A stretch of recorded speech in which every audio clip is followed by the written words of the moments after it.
نمیخونیم. استاد از من یک مشکلی دارم به سبب برادرم چندین سال است که تیجه رو ترک کرده، هجرت کرده است. پدرم در خردسالی هم وفات کرده است.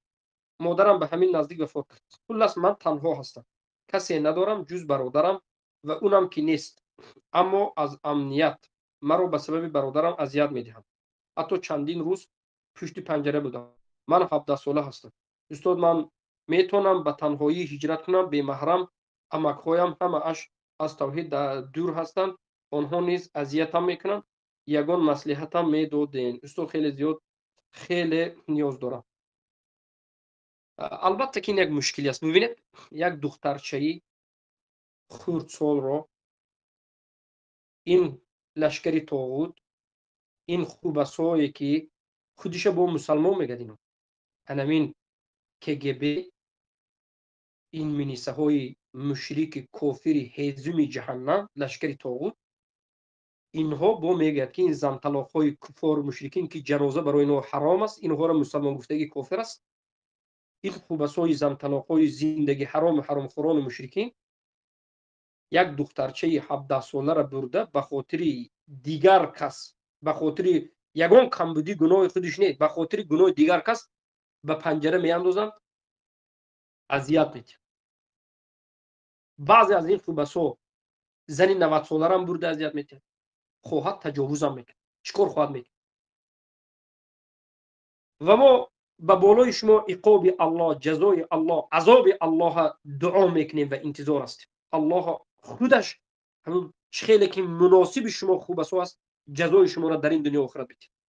مشرکین توبه کنید. شما مشرکین توبه نکردید، الله سزاوار این عمل های شما جزایتون در این دنیا و آخرت بده. شما مشرکین کفار، شما نماز خونید هم کافر هستید، ریش مونید هم کافر هستید، حافظ قرآن باشید هم کافر هستید. شما 100 بار حج رفته بیدم همین لشکر طاغوت کفار مشرکین هستید. شما به همین عقیده و همین عمل ببینید جهنمی هستید، زن طلاق هستید، زندگی شما حرام است. از اول تا آخر زندگی شما حرام است. جنازه برای شما حرام است.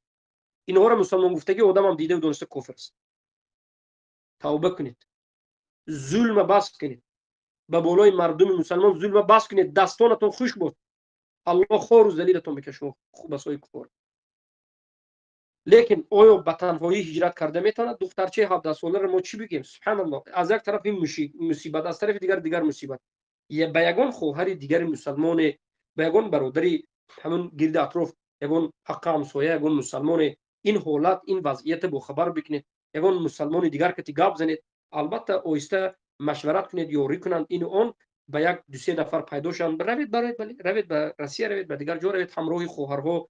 یگان خواهر کلانسال باشد، یگان کسی باشد که به زندگیش گیرد، این همراهش گیرد، یاردم کند، کمک کنین ان شاء الله به هم دیگر. بارک الله فیک. سبحانك اللهم وبحمدك اشهد ان لا اله الا انت استغفرك واتوب اليك. ما دعا میکنیم که الله سبحانه و تعالی این درس های مبارک ما را بر دوام قرار بده. درس های ان شاء الله زنده کننده، سبب ظاهر شدن حق، ظاهر شدن توحید و تطبیق شدن توحید گرداند. مادران و خواهران را که درس را گوش میکنند و پیروی میکنند، الله برکه بدهد، اجرشون بدهد، گناه های اهل توحید را الله ببخشد. این درس را سبب هدایت شدن بسیاری از اینها بگرداند. الله سبحانه و تعالی صفی خواهران هدایت شده را، مادرای هدایت شده را زیاد بکند و این درس های توحیدی، دعوت توحید را به هر یک خانواده تاجیک رسیدنش را نصیب بکند. به هر یک خانواده تاجیک رسیدن این درس توحیدی را نصیب بکند. و دعا میکنیم در حق همه اون خواهران و برادرانی که در منتشر کردن حق سهم خود میگذارند و کوشش میکنند، دعوت میکنند، الله حفظشون میکند، برکه بیتد. و همه کسانی که میان درس گوش میکنند و میآموزند، الله حفظشون میکند، برکه بیتد و از بلای و آفتهای این دنیا و آخرت نگه بدارد. از سحر و جادو و چشم و دیگر ضررهای جن و شیطان نگهشون میدارد.